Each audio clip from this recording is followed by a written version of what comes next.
Chapter 1: The Initiation. From ReBirth, The Spiral of Remembering. Written and narrated by Brittany Danielle.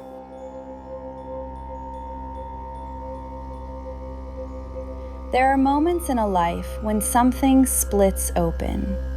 Not the dramatic kind you expect, not always the kind that announces itself with fireworks or catastrophe. Sometimes it arrives quietly, disguised as responsibility, disguised as love, disguised as the slow unraveling of what you thought you could hold together. You do not know at first that you have stepped onto the spiral again. You only know that something feels heavier than it should. Something in your body tightens. Something in your voice shifts. Something in your world begins asking more of you than you have ever been asked before. The air changes, the room feels smaller, the familiar becomes unstable. And if you have been here before, if you have already begun the work of remembering, you recognize the sensation: pressure. The kind that does not destroy you, the kind that forges you. Initiation rarely announces itself as sacred. It often arrives as inconvenience, as burden, as the slow realization that what once worked no longer does. It reveals itself in the places you are least prepared to examine: your home, your lineage, your nervous system. My initiation did not begin in abstraction. It began in the most human way possible, through family, through responsibility, through love strained to its limits. A season unfolded that tested every boundary I believed I had learned to hold. Old roles resurfaced without warning. Caretaking patterns that had threaded themselves quietly through generations rose again, asking for my obedience, asking for my silence, asking for my endurance. It would have been easier to comply. It would have been easier to override myself and call it compassion. But something in me had already begun to wake. I was in my 33rd year, not symbolically, not theatrically.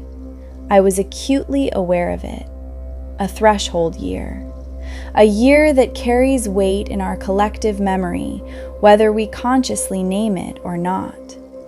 I felt it, not as grandiosity, not as destiny, but as a quiet recognition that I was standing at a crossing point in my own life. I had already begun the work. I had already been in therapy.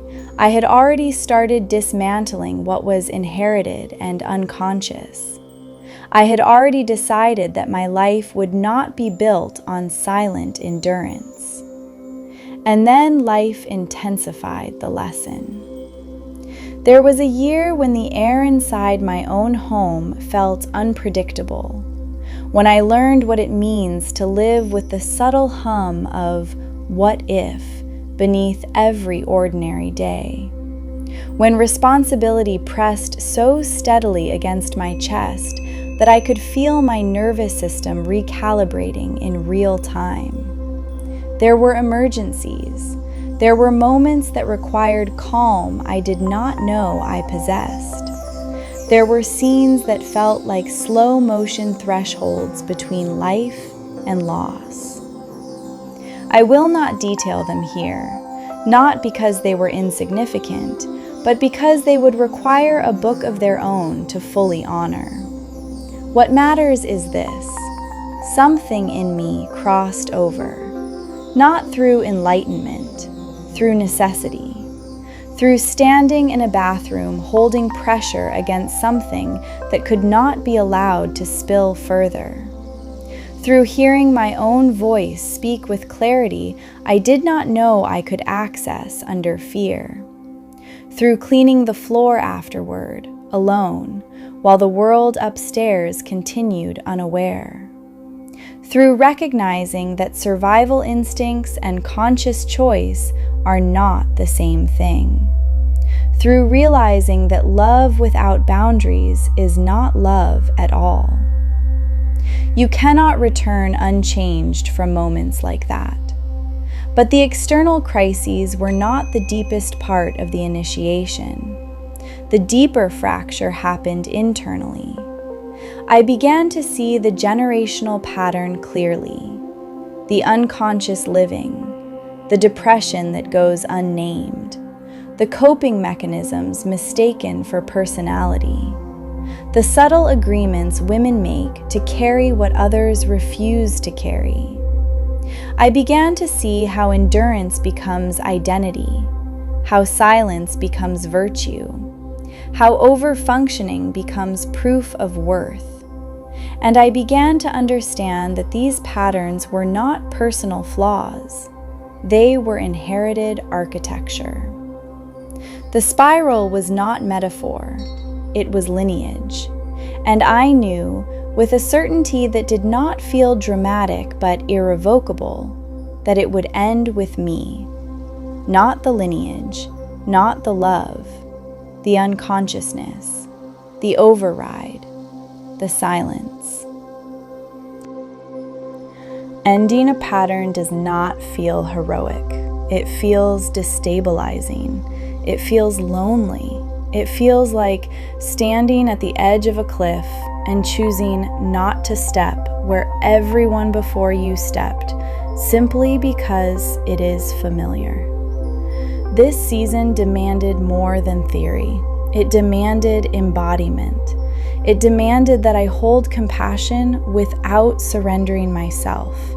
It demanded that I see clearly without exposing the ones I loved in ways that were not mine to expose. It demanded that I accept that I could love someone and still refuse to carry what was not mine to carry. This was not a shattering in the way previous awakenings had been. Those felt like collapse. This felt like initiation. A shattering breaks you open.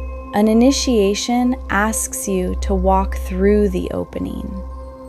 There is a moment on every spiral when the old coping mechanisms no longer feel noble, when endurance stops feeling virtuous, when love without boundaries begins to feel like self-erasure. And there is a moment, if you are paying attention, when you choose differently.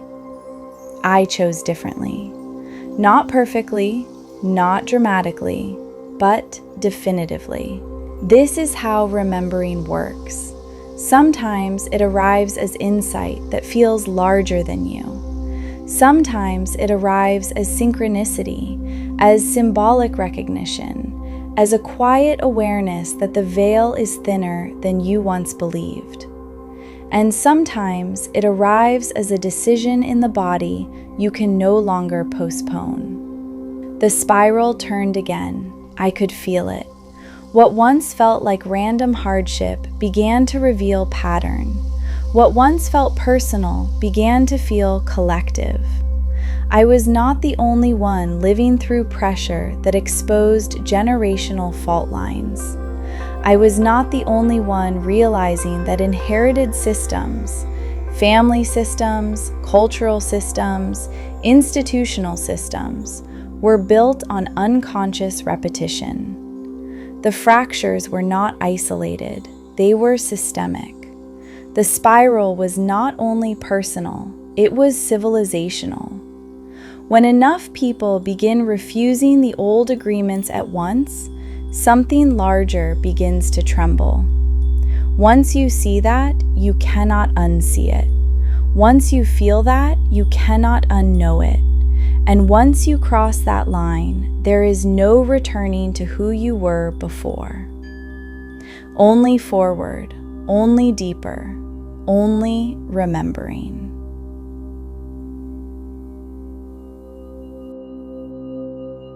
This was Chapter 1. the spiral has turned.